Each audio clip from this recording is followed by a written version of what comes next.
Send us a postcard. In the past, that's what you said to friends or family heading off on vacation. Last year, 150 million postcards were delivered through the German post. That's 60 million fewer than were delivered in 2007. Today, smartphone selfies are competing with the traditional postcard as vacation greetings of choice. It's easier to make photos or just something like that. So to send a message or an MMS or something like that.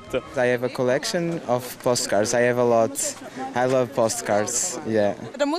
You don't have to scroll, and you can pin it up and look at it whenever you like. It's much nicer. The Schöning Verlag publishing house in the city of Lübeck in northern Germany produces at least half of all the postcards sold in the country. In the last 10 years, its turnover in the sector has fallen by 10%. That's why business manager Boris Hesser is on the lookout for something new. We're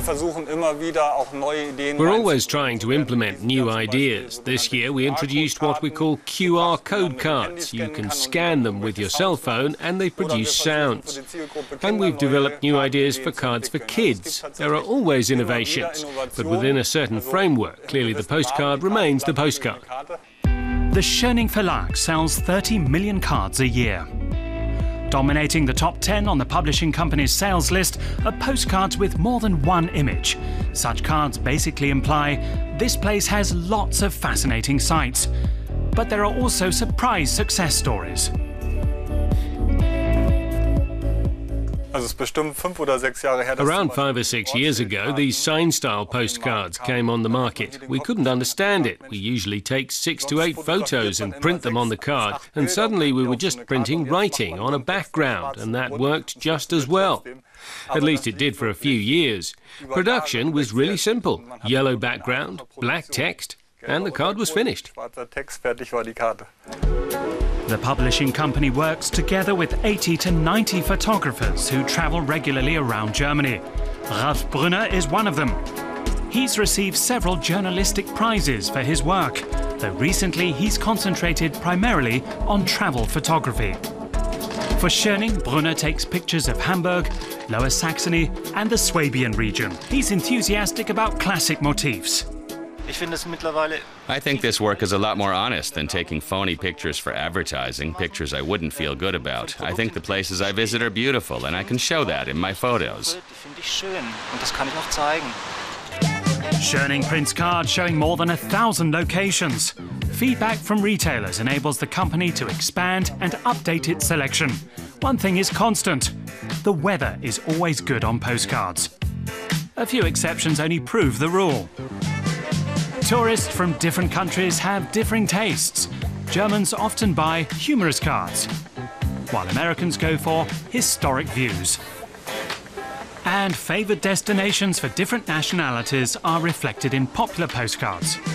Japanese tourists send lots of postcards from Neuschwanstein Castle. So, does the postcard have a future? Our company has been around for almost a century. At first, we printed only postcards. Today, they're only half of our production. The rest is calendars, travel guides and souvenirs. As printed postcards have to compete with email postcards, they are growing more personal, with postcard vending machines like these in Hamburg, for example. For €3.50, you can print a card with a photo you took.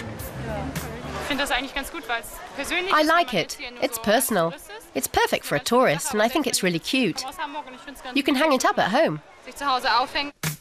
And the new QR code cards are an attempt to digitally jazz up the postcard. But Boris Hesser believes the traditional postcard won't disappear completely anytime soon. A selfie or a picture with a personal motif, me in front of Holsten Gate or my children in the water, a postcard can't do that. What we provide is really a great picture that doesn't exist otherwise. And also the potpourri. Even the younger generation that's grown up with the internet doesn't completely reject the postcard.